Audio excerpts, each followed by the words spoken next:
Queria aproveitar vocês de pé. Abram a palavra do Senhor, no Salmo 126. Queria pedir para quem está responsável na mesa hoje, ficar bem atento, porque eu sou daquelas que usa muitos textos. Né? Eu gosto de usar a palavra. Queridos, a palavra de hoje é desafiadora para mim, porque eu não quero chorar. Vocês sabem que eu sou chorona. Confesso. E o título da ministração de hoje é O Segredo das Lágrimas. Então, eu tenho que ministrar isso, eu tenho que trazer aquilo que o Senhor tem para nós essa noite, sem ficar chorando, né? Mas o Senhor já ministrou muito ao meu coração. Enquanto eu preparava essa ministração, eu já me derramei aos pés do Senhor, já chorei bastante, então eu acho que já deu. Eu queria, antes de ler a palavra, eu queria orar. Senhor, muito obrigada. Muito obrigada, Senhor, porque o Senhor é um Deus tão presente. Muito obrigada porque nós podemos sentir o Teu consolo, o Teu amor, o Teu favor, o Teu cuidado, o Teu carinho, o Teu amparo, a Tua provisão, a Tua proteção. Senhor, é tanto que o Senhor nos envolve e eu quero Te agradecer por isso. Senhor, prepara o coração da Tua igreja, do Teu povo, dos Teus filhos, das Tuas filhas, para receber essa palavra que foi preparada pelo Teu Santo Espírito e já foi entregue ao meu coração. Senhor, eu quero ser fiel ao Senhor na ministração dessa palavra. Eu não quero entregar emoção minha. Eu não quero trazer nenhuma manipulação emocional. Mas eu quero trazer uma verdade do Senhor contida na Tua palavra sobre as lágrimas, sobre o choro, sobre o segredo que tem por trás de nós derramarmos as nossas necessidades, angústias, alegrias diante do Teu altar. Então, Pai, que o Senhor me leve por esse caminho da fidelidade na ministração, que os Teus filhos possam receber do Senhor a palavra e que essa palavra possa não só consolar, mas animar, encher, avivar, revigorar, em nome de Jesus. Amém. Glória a Deus. Salmo 126. É um cântico dos degraus. E em outras versões fala cântico de romagem, que eram músicas, eram salmos escritos exatamente para quando o povo estivesse viajando e recitando. E eles não recitavam falando, eles recitavam cantando. E ele fala, quando o Senhor trouxe do cativeiro os que voltavam a Sião, estávamos como os que sonham. Então a nossa boca se encheu de riso e a nossa língua de cânticos. Então se dizia entre as nações, grandes coisas fez o Senhor a estes. Grandes coisas fez o Senhor por nós e por isso estamos alegres. Faze-nos regressar outra vez do cativeiro, Senhor, como as correntes do sul. Os que semeiam em lágrimas cegarão com alegria. Aquele que leva a preciosa semente, andando e chorando, voltará, sem dúvida, com alegria, trazendo consigo seus molhos. Eu amo esse texto. Eu queria pedir para Jéssica, você pode desligar para mim o ventilador, por favor? Porque ele está aqui fazendo minha folhinha voar. E hoje, graças a Deus, está bem mais ameno o tempo, né? E o ar-condicionado está ajudando. Amém. Vocês podem se assentar. Sabe, essa semana eu estava na casa da Adriana. E aí ela começou a me mostrar, ela estava mexendo com alguns papéis. E aí ela começou a me mostrar algumas anotações do nosso querido Simões. E ela falou assim, olha, pastora, como é que ele ainda estava fazendo anotações, como é que ele estava lendo a Bíblia e anotando. E eu sabia que eu tinha que ministrar essa noite, mas eu não tinha ainda... Eu tinha olhado alguma coisa. A gente sempre tem algumas coisas anotadas, algumas coisas que a gente quer desenvolver, né? Mas eu não sabia o que falar. Eu não tinha ainda definido o que trazer. E eu estava orando sobre isso. Senhor, o que trazer? Tem algumas palavras que falam mais profundo no nosso coração, coisas particulares que a gente gosta, né? Enfim. Mas quando ela me mostrou aqueles papéis, e eu linkei um versículo com outro que ele anotou, aí o Senhor falou, está aqui. Está aqui o que você vai ministrar. Se debruça nisso aqui. Eu falei, amém, Senhor. Dri, você me empresta essas anotações preciosas? Aí ela, claro, pastora. Empresto sim. Vou te devolver já já, Adriana. Então, queridos, o Senhor me levou a passear pela Bíblia, entre homens e mulheres que choraram por diversas formas. E eu não sabia qual o título, mas quando eu cheguei no final do desenvolvimento disso tudo, ele me falou, vou te levar ao segredo das lágrimas. Amém? Então é lá que nós vamos chegar. E pode chorar, só não pode me fazer chorar. Combinado? Jó, vou começar por Jó. Homens e mulheres que choraram diante do Senhor por suas dores, sejam alegrias. E eu começo por Jó, o clássico da palavra, né? Que quando a gente procura ver pessoas que sofreram, a gente olha, se alguém te perguntar assim, quem na Bíblia mais sofreu na sua perspectiva, né? Fora Jesus? Jó.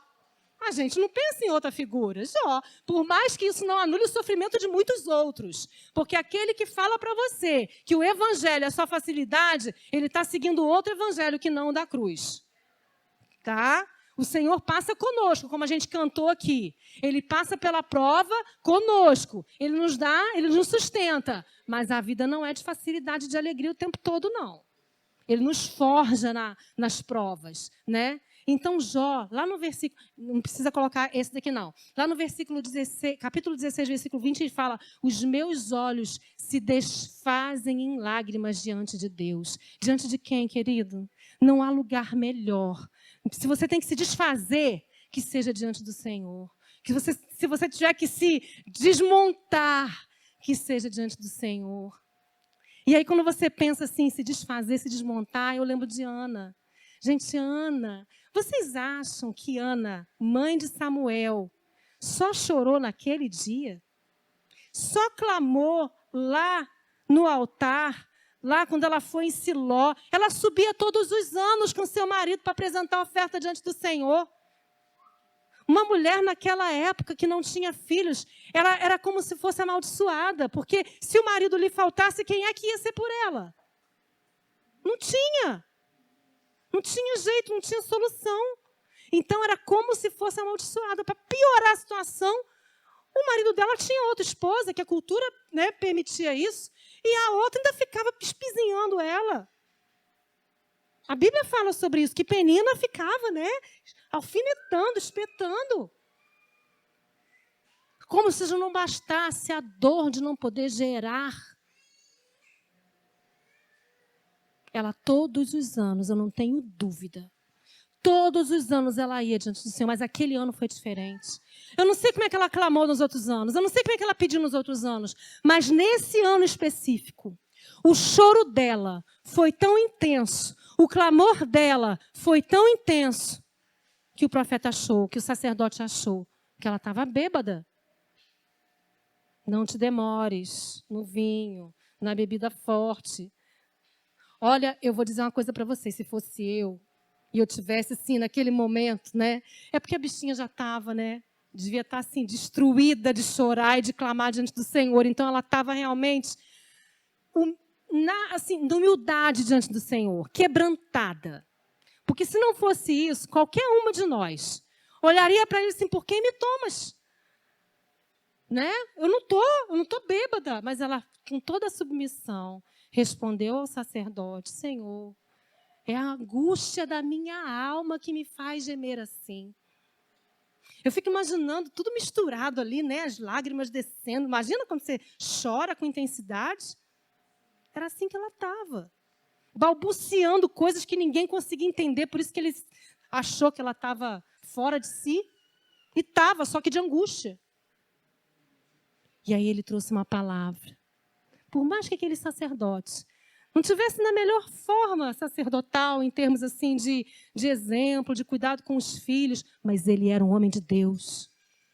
E aí vai uma repreensão para nós, como cristãos, como filhos, como ovelhas, né?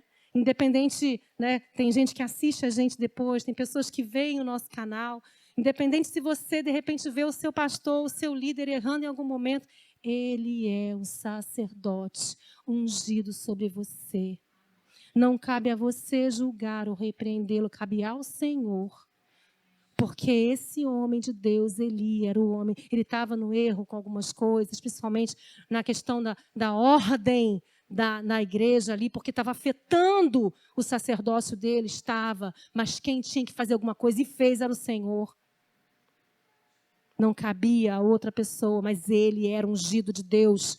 Tanto que quando ele liberou a palavra de unção sobre Ana, vai, receba aquilo que você está pedindo. Ela já saiu dali louvando ao Senhor. Ela já saiu dali trazendo um cântico antes mesmo de engravidar. E aí o Senhor a visitou. Mas aonde ela derramou suas lágrimas? Aos pés do Senhor. E Davi, gente, Davi, eu acho que de todos nos salmos era o mais chorão, porque ele tinha uma intimidade com Deus. E a gente pensa assim, falamos do choro de Jó, mas a nossa cultura, muitas vezes dura, fala que homem não pode chorar. Mas nessa igreja os homens todos se derramam em lágrimas diante do Senhor. Isso é maravilhoso, porque eles não são duros diante do Senhor. Eles são quebrantáveis. E era o que Davi era. Davi tinha um coração de adorador. Davi, ele tinha um coração sensível diante do Senhor. E era essa sensibilidade que fazia com que Deus se aproximasse dele. Então, ele conseguia captar a presença do Senhor e adorá-lo. E eu quero que você tenha em mente que Davi não tinha a presença espiritual que nós temos. Que quando você canta em casa, adora, você sente a presença do Espírito Santo. Espírito Santo naquela época? Não tinha. A manifestação eram poucas, raras e aos profetas, sacerdotes. Mas Deus olhava para Davi com diferença. Porque quando ele dedilhava a harpa, os demônios fugiam. Não foi chamado para expulsar os espíritos que atordoavam Saul? Era natural isso naquela época? Não. Era a adoração sensível, sincera e íntima de Davi que atraía a manifestação do poder de Deus na vida dele. Isso é uma experiência para nós. Porque muitas vezes nós, com a presença do Espírito Santo, andamos áridos, secos. Davi, ele muitas vezes chorava diante do Senhor. Tem um versículo, pode colocar, o Salmo 6,6. Esse versículo, eu nem lembrava que existia na Bíblia, até me casar com o pastor Adriano. Porque como ele repete esse versículo? Ele fala, porque teve uma época da vida dele, de novo convertido, que ele viveu isso. Então, o versículo fala, os meus olhos se desfazem... Perdão, isso aqui é Jó. Eu estou cansado de tanto gemer. Todas as noites faço nadar o meu leito de lágrimas, o alago. Estou exausto de tanto gemer. Eu fiquei imaginando, gente, tem esse versículo na Bíblia? De alagar o travesseiro, né? Tem, está aqui. É de você deitar na cama. E a gente sabe que algumas dores, você ocupa o dia com afazeres, você ocupa o dia com as guerras, você ocupa o dia com tanta coisa. Mas só o travesseiro sabe, muitas vezes, quando você deita nele, o que acontece. Só o travesseiro sabe quando você deita e você não está fazendo, e a cabeça continua trabalhando. Como é que você manda a cabeça parar de trabalhar? A gente sonha porque a cabeça não para de trabalhar. Porque a cabeça continua trabalhando. Por isso que a gente sonha. Né? O nosso funcionamento do nosso cérebro, da nossa mente, né? A criatividade continua tudo ali, a 1000 por hora. E aí você deita. E aí os pensamentos começam a vir. E aí você começa a chorar. E aí Davi dizia que enchia o leito, nadava. Gente, ele usou aqui de um exagero na afirmação, de uma hipérbole, né? Começou a nadar É fazer com que a sua cama nadasse em lágrimas, mas era tamanha a intensidade do choro de Davi. Não era pouca coisa. No Salmo 56, versículo 8, ele fala que o Senhor recolhe cada uma das suas lágrimas e registra num livro. Deus não está passivo a cada uma das nossas lágrimas, a cada uma das suas lágrimas. Ele está tão atento que ele fala assim, a Denise chorou hoje. Foram, 350 mil lágrimas que caíram e ele anotou cada uma. É desse jeito. Porque se ele recolhe, ele sabe. Se ele sabe quantos fios de cabelo tem na nossa cabeça, ele não sabe quantas lágrimas a gente, que a gente derrama. E ele fala aqui, que ele registra num livro. Está anotado lá, cada lágrima. E aí, eu quero pedir para você uma coisa. Procura não chorar por bobeira, não. Procura não ser, aquela criança mimada que tenta convencer o pai de alguma coisa que você sabe que não é da vontade dele. E fica lá, Senhor. Eu não sei vocês, eu já chorei muito de mimo. Quando eu olho para trás e assim, Senhor, eu fico com vergonha do Senhor. Porque eu incomodei o Senhor, chorando assim, Senhor, eu estou sozinha aqui, eu estou fazendo isso e tal. Desse jeito. Eu já passei por isso. Não sei, vocês são pessoas crescidas, né? Vocês não fazem isso. Mas, queridos, Deus anota cada uma dessas lágrimas. Até essas que ele deve olhar. Eu imagino o Senhor olhando assim, minha filha, que papelão. Não faz isso não. Vamos lá, enxuga, levanta, que não é para isso tudo. Porque não é mesmo. Mas algumas ele olha e ele mesmo vem. Eu lembro de uma vez o meu pai, olha que é um pai terreno. E Deus fala que ele, eu sou, vós que sois pais, sabeis dar, vós que sois maus, sabeis dar boas coisas, quanto mais eu. Então ele reconhece, que a nossa afabilidade como pai e mãe, mesmo a gente querendo muito, ainda falha. Então eu lembro de uma vez, contar para vocês que nem estava programado, mas vai lá. Tinha perdido meu primeiro namoradinho. E eu estava com quantos anos, gente? Devia estar com 17 anos. 16 para 17 anos. E aí eu estava chorando, inconsolável. E aí meu pai me abraçou. Falou, filha.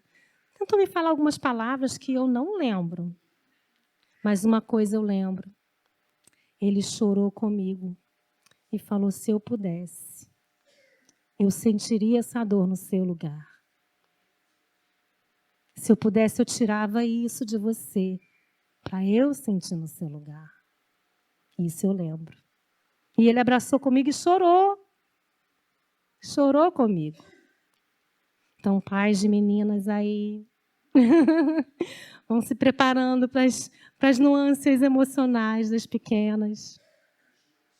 Amém. Peço ajuda. Mas eu lembro disso, sabe? Como menina ficou gravado na minha alma, no meu coração. Eu sei que ele não podia, mas ele fez tanto com isso. E ele, que é falho, falou isso, fez isso, desejou isso. Imagina Deus. Deus, ele não se alegra com a nossa dor. Deus, ele se entristece com a nossa dor. Mas ele nos carrega muitas vezes no colo. Sabe, nos afaga. Ele cuida de nós, do nosso sofrimento. E isso é maravilhoso. Porque quando às vezes a gente consegue respirar e... Uau! E uma coisa interessante do choro é que ele libera, se eu não me engano, ocitocina. E você se sente melhor, aliviada quando você chora. E quando você retém, segura, é muito ruim.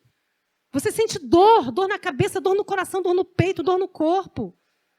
Dói muito segurar o choro. Então, chora, libera. É bom. Mas o melhor é chorar nos pés do Senhor. Ezequias está lá em 2 Reis 20, versículo 5. Foi um rei muito bom.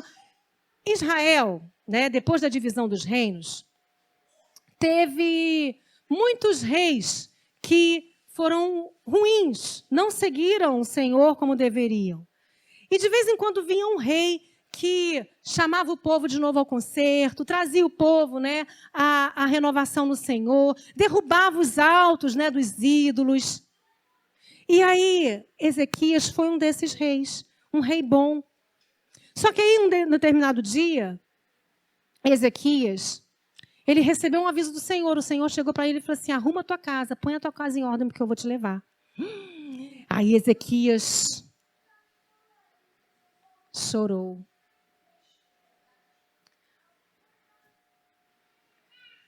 Ezequias chorou, orou, clamou ao Senhor. E o Senhor ouviu a oração de Ezequias. Ezequias, ele colocou diante do Senhor e disse: Senhor, eu te honrei, eu te obedeci, eu derrubei os altos. Ele começou a, né, fazer ali a sua defesa diante do Senhor. Aí o Senhor olhou: tudo bem, Ezequias, eu vou te dar mais um tempo, né? Eu vou renovar o seu tempo na terra. E aí, volte e diga a Ezequias, falou para o profeta: líder do meu povo, assim diz o Senhor, Deus de Davi, seu predecessor, ouvi sua oração e vi suas lágrimas. Ele ouve e ele vê. Jeremias, não precisa nem falar muito, né? Jeremias, ele foi conhecido como um profeta chorão, mas não é por menos. Jeremias, ele não só anunciou a queda de Jerusalém e o cativeiro da Babilônia, como ele vivenciou esse período. Então, antes que tudo acontecesse, que ninguém acreditava que ia acontecer, ele estava falando: povo de Deus, ainda há tempo de se arrepender, ainda há tempo de se consertar.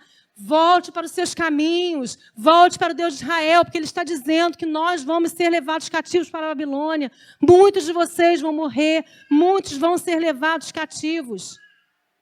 Ele chegou a ser preso, açoitado, passou fome, foi jogado dentro de um poço, porque disseram que ele estava sendo traidor do rei, traidor da nação. Ele só estava sendo boca de Deus.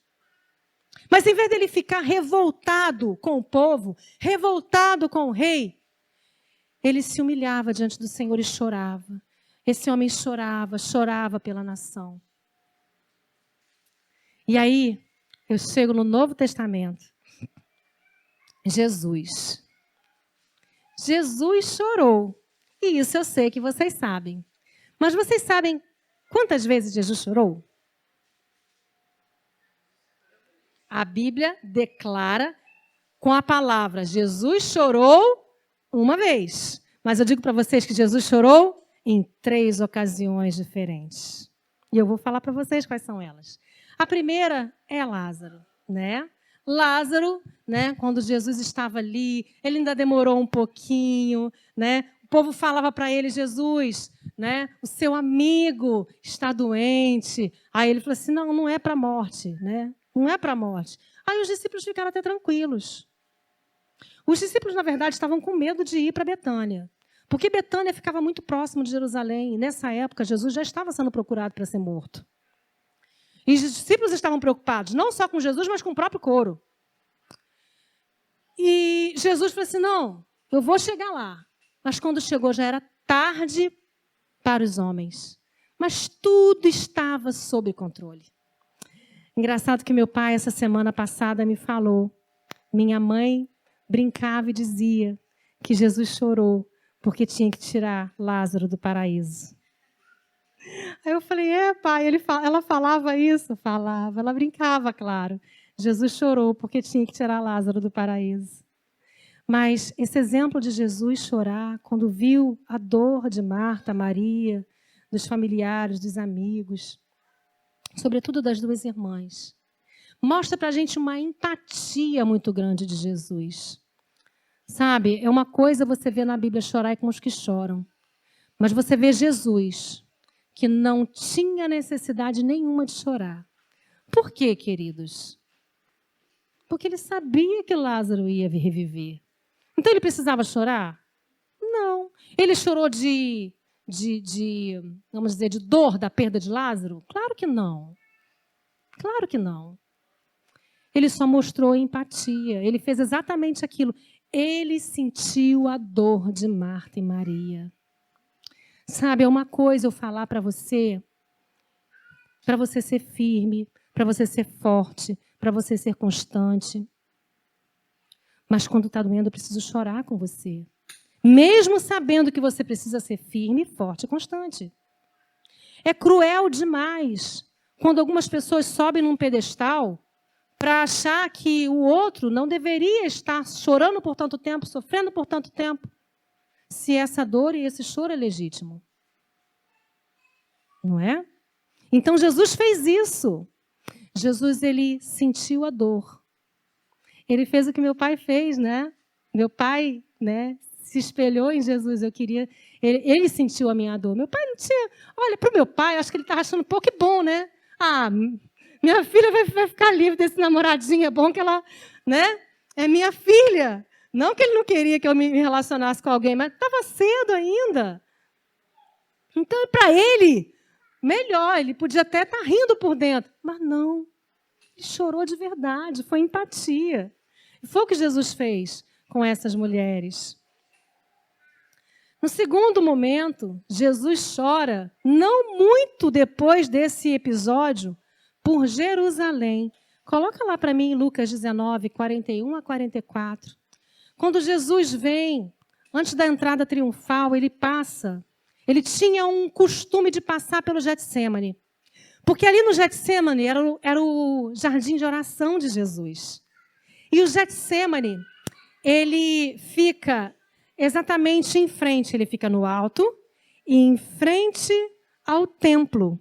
O templo também ficava numa montanha dentro de Jerusalém. Getsêmani, fora dos muros de Jerusalém. Então Jesus chegava no alto do Getsêmani e na sua frente ele avistava o templo. E ele tinha uma vista panorâmica de Jerusalém. E aí quando ele chega diante dessa cena, né, ele vê.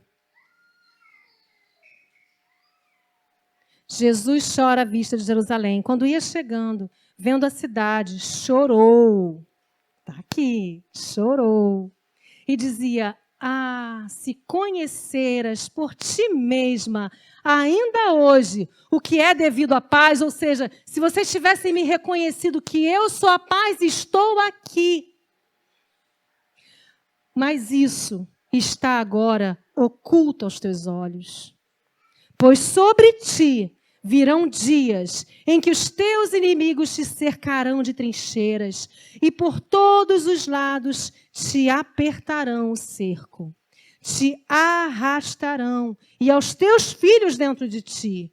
Não deixarão em ti pedra sobre pedra, porque não reconheceste a oportunidade da tua visitação.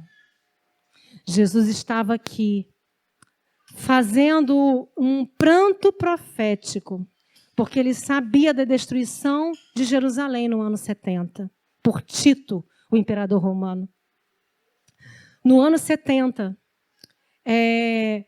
Jerusalém já estava arrastando com uma insurreição por parte de alguns rebeldes judeus, desde 64, 66, mais ou menos. E eles começaram com levantes. Você lembra que quando Jesus morreu, os próprios discípulos já achavam que Jesus ia ser o novo libertador de forma política. E alguns judeus continuavam. Então, tinham grupos rebeldes que tentavam se insurgir contra o governo de Roma. E aí, nessa época, esse levante foi ainda mais agressivo. E se perdurou durante alguns anos. Porém, no ano 70, Roma, querendo findar esse tipo de levante, o que ele fez? Tito mandou sitiar Jerusalém. No dia 14 de abril, ele mandou sitiar Jerusalém. E a cidade ficou cercada. Ninguém entrava, ninguém saía. Não entravam mantimentos, provisões, nada. E essa cidade foi ficando cada vez mais pobre dentro, fraca, as pessoas fracas, sem alimento, sem provisão, sem sustento. E esse sítio durou até setembro, dia 8 de setembro. Queridos, foram 5 meses. 5 meses. Imagina se você fica trancado dentro de casa 5 meses sem receber um motoboy em casa para trazer comida. Algumas pessoas ficaram na época da pandemia, até mais tempo que isso, trancado, sem botar o pé para fora. Mas tinha gente que vinha trazer coisa. Tinha gente que ia levar lixo. Porque fora as coisas que não entravam, também não saíam. Então, Jerusalém ficou sitiada. E depois desse sítio, eles invadiram, mataram praticamente todos. Pouquíssimos sobreviveram. E Jerusalém foi totalmente destruída, saqueada e ateada a fogo. Jesus estava vendo isso quando olhou do alto do Getsêmani e chorou por Jerusalém, porque ele estava vendo a dor das pessoas. Mas por quê? Porque não reconheceram o Salvador. Eles tiveram oportunidade. E ele falou aqui, né? Não te deixarão pedra sobre pedra, porque não reconheceste a oportunidade da tua visitação. Ele era a paz que Jerusalém precisava, mas Jerusalém não reconheceu essa paz. E a última ocasião que a Bíblia nos mostra Jesus chorando foi em Hebreus, já Paulo falando sobre Jesus, em Hebreus 5, 7 a 9. Pode colocar também. Hebreus 5, 7 a 9. Essa eu não tenho transcrita aqui. Isso. E Jesus, nos dias da sua carne, tendo oferecido com forte clamor e lágrimas, orações e súplicas a quem o podia livrar da morte, e tendo sido ouvido por causa da sua piedade, embora sendo filho, aprendeu a obediência pelas coisas que sofreu.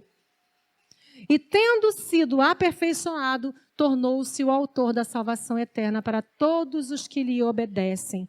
Queridos, sabe esse momento? Foi no próprio Getsêmani, onde ele falou com o Pai sobre o cálice da agonia, onde ele estava ali orando e suou gotas de sangue. Ali, naquele momento, ele chorou. Senhor, eu não queria. Eu sei que a morte está se aproximando. Humanamente, Jesus falou, né? Eu não queria. Humanamente, ele não queria. Ele sabia o que estava se aproximando para ele. A dor, o sofrimento, a humilhação, o escárnio. A dor física. Ele era ser humano. Foi na carne. Então, Jesus experimentou essa antevisão da agonia que ele iria sofrer. E ele chegou diante do Senhor e falou, Senhor, eu não quero. Se possível, passa de mim. Eu não quero. Mas, e chorando, mas contudo, seja feita a sua vontade. Ele era filho, mas ele entendeu a obediência. Porque ele sabia que eu e você não teríamos nenhuma chance se não fosse por ele. E agora eu volto lá atrás do meu pai. Eu volto também em Jesus, né? Tendo empatia com Maria e Marta.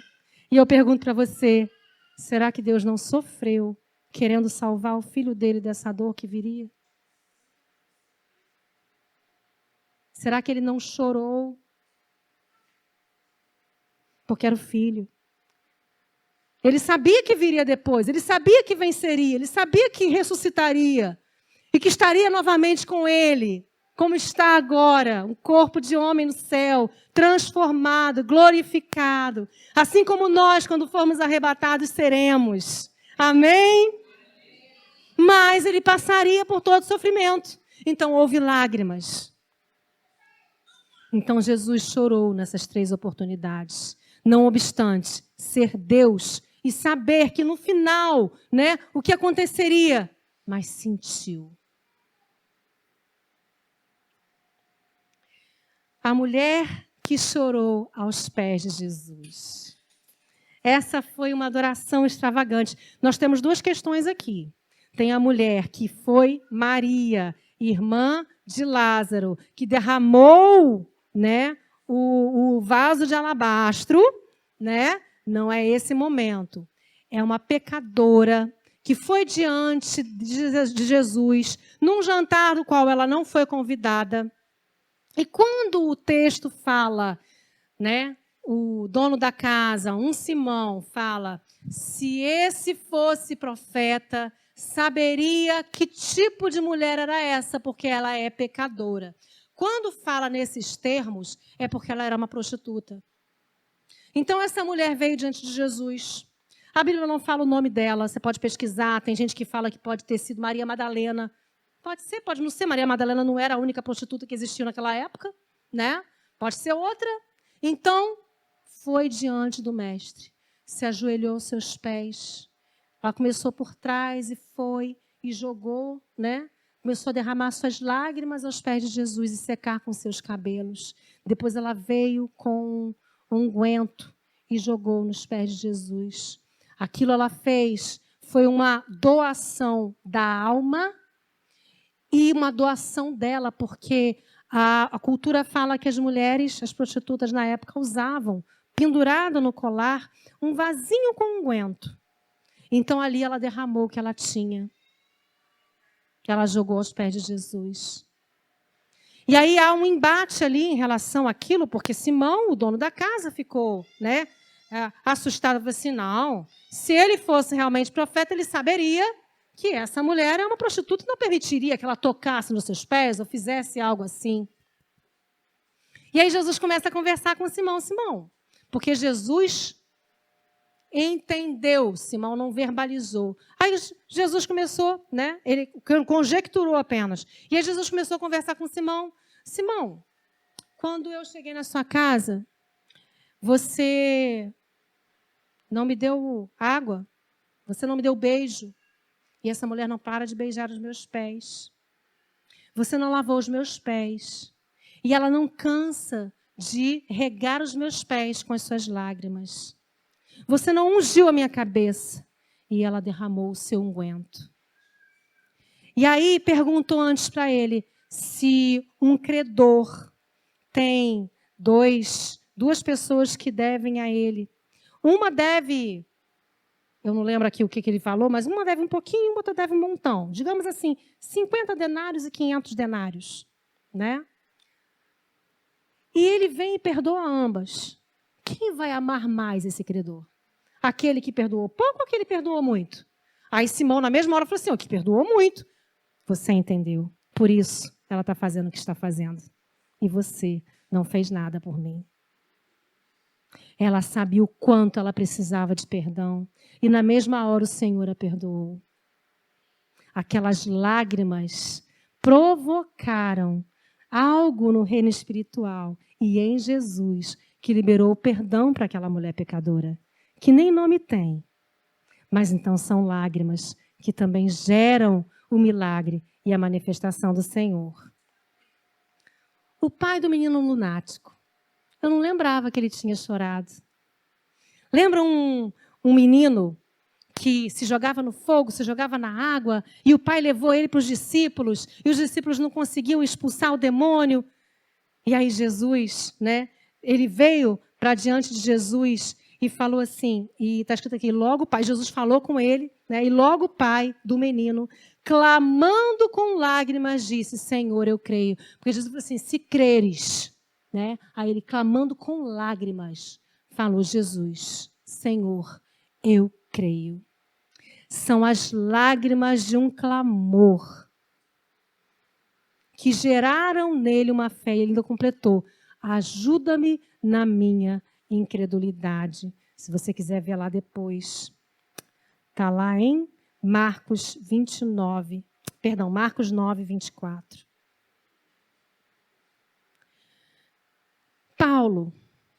Paulo também, eu pelo menos tenho uma visão de Paulo, um homem muito forte, firme, um homem que era perseguidor da igreja e passou a ser perseguido, um homem duro, porque é um homem que vê morte diante de si e compactua com essas mortes, né, antes de ser perseguido, ainda como perseguidor. Eu acredito que seja um homem que acaba perdendo um pouco da sensibilidade da vida, né? Então era um homem duro. Mas quando ele é transformado pelo Senhor, ele passa a ser um homem maleável, sensível. E quando eu vejo aqui os choros de Paulo, coloca lá para mim Atos 20, 19. Atos 20, 19 diz: servindo ao Senhor com toda a humildade e com muitas lágrimas, não poucas, muitas, e tentações pelas ciladas dos judeus, que pelas ciladas dos judeus me sobrevieram. 31. Portanto, vigiai, lembrando-vos de que durante 3 anos não cessei, noite e dia, de admoestar com lágrimas a cada um de vós. E 2 Coríntios 2, versículo 4, diz o seguinte: porque em muita tribulação e angústia do coração vos escrevi com muitas lágrimas, não para que vos entristecesseis, mas para que conhecesseis o amor que abundantemente tenho por vós. Queridos, essas lágrimas eram de um líder e um pai espiritual. Paulo, cada cidade que ele ia, cada igreja que ele plantava, cada pessoa que ele ganhava para Jesus e que ele apacentava, cuidava, ensinava, né, admoestava, como estava dizendo aqui, por 3 anos. Estava falando de uma igreja. Estava aqui falando de Corinto, da igreja de Corinto. Essa já era a 2ª carta. Então, ele era incansável pela obra, mas ele sentia esse amor. Ele sentia esse amor pelos cristãos, a ponto de chorar por eles. Tem um texto que ele fala sobre as dores de parto, né? De dores que ele sentia para gerar neles algo de Cristo neles. Era o envolvimento dele como um líder. Então, outro tipo de lágrima. É uma lágrima sofredora? É uma lágrima sofredora. Não é lágrima de alegria, mas era uma lágrima de pai. É uma lágrima que buscava gerar. É uma lágrima que queria o crescimento. Era uma lágrima de quando você ora, intercessão pela igreja. E por último, Timóteo. Timóteo, discípulo de Paulo, um jovem ainda. Lá em 2 Timóteo 1, versículo 4 e 5, Paulo fala, ele está escrevendo para Timóteo, e está falando o quanto ele desejava rever o Timóteo. E ali naquele momento que ele estava escrevendo a carta, ele fala assim: eu estou lembrando das suas lágrimas e da sua fé não fingida. A BTX, que é a Bíblia textual, ela fala desse jeitinho: anelando te ver, ao me ser recordadas tuas lágrimas, para que seja cheio de alegria, tendo viva a recordação da fé não fingida que há em ti. O que estava acontecendo aqui? Paulo, ele devia estar escrevendo para Timóteo ali, e ele podia, de repente, até fechar os olhos e ver as vezes que ele via Timóteo orando, as vezes que ele via Timóteo escrevendo, às vezes que ele via Timóteo no a sós com Deus, e ele vendo Timóteo se derramar diante do Senhor, ele vendo a intimidade de Timóteo com Deus. Então ele falou assim: eu estou lembrando das tuas lágrimas e da tua fé não fingida. Ele estava lembrando de ver o quebrantamento de um filho na fé. E ele estava se alegrando. Porque quando você, como pai espiritual, como mãe espiritual, vê um filho crescer, um filho na fé crescer, dando frutos, gerando frutos, isso dá alegria, gente. E eu tenho muita alegria em vocês. De ver que muitas vezes vocês, né, lá atrás, se portavam de um jeito, pensavam de um jeito, né? Enfim, viam Deus de um jeito. E uau, como vocês cresceram. Né? Cada um de vocês como cresceram. Se vocês mesmos olharem para trás, como cresceram. E era essa alegria que não dava Paulo de lembrar de Timóteo. E Paulo devia pensar assim, caraca, valeu tanto a pena investir tempo em Timóteo. Valeu tanto a pena trazer ele comigo em algumas viagens.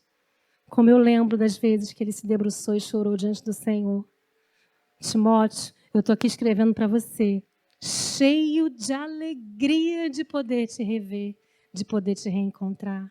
Eram essas lágrimas. E o segredo, pastor, aonde está? Vamos voltar ao Salmo 126, que nós abrimos a ministração com ele?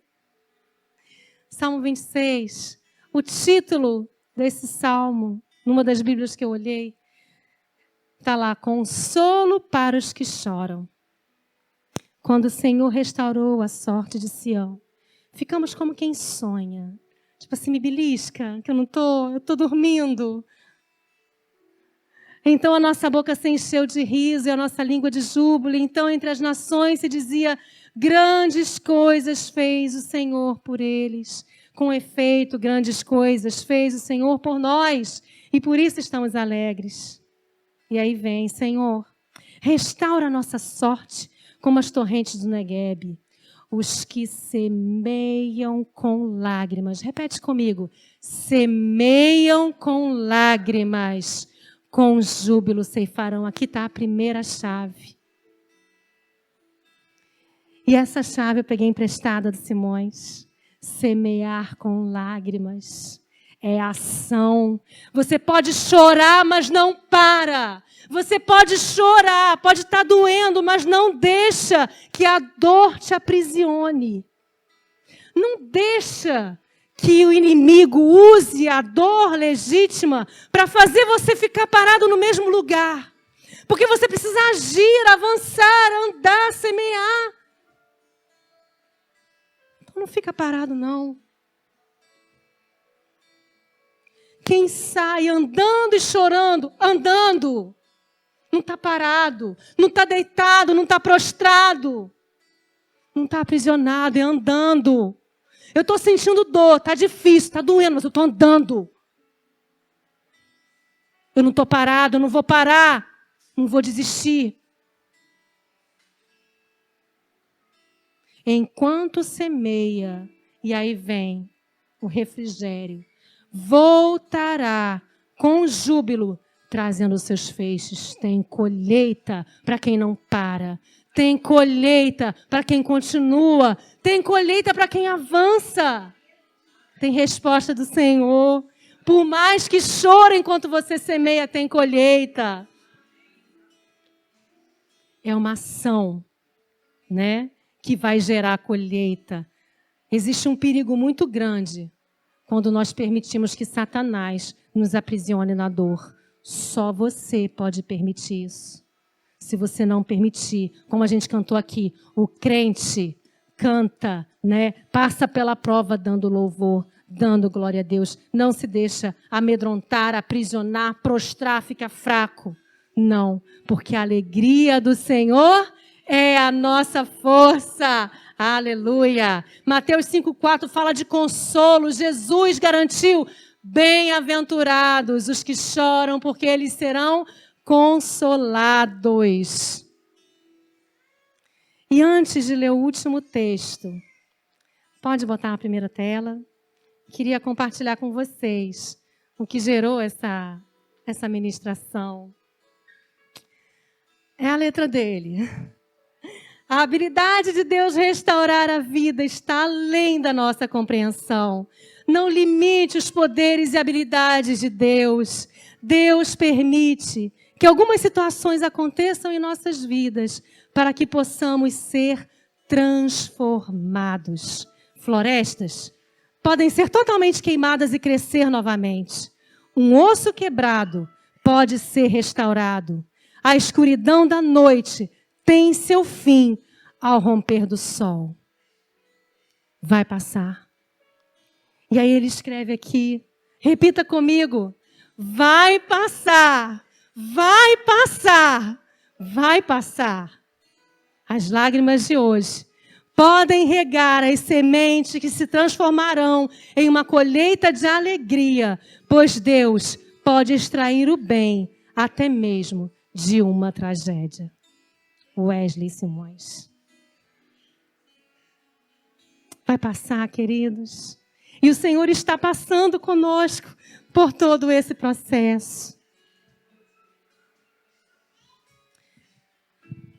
Apocalipse, capítulo 21, versículo 4 e 5. E eu encerro com essas palavras. Sabe, Apocalipse está lá no finalzinho já, no fim de tudo. E Jesus nos garante algo maravilhoso. Ele enxugará dos olhos toda lágrima.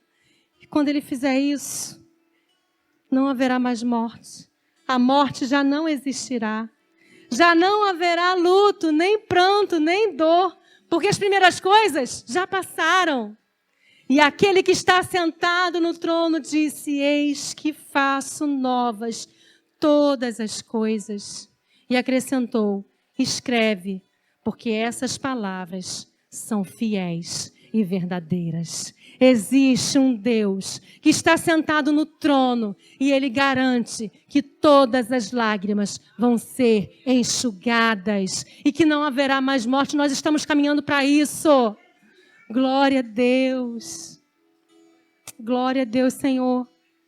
Nós queremos te agradecer, porque nós podemos encontrar nas lágrimas derramadas diante do teu altar um refúgio sobrenatural para as nossas dores.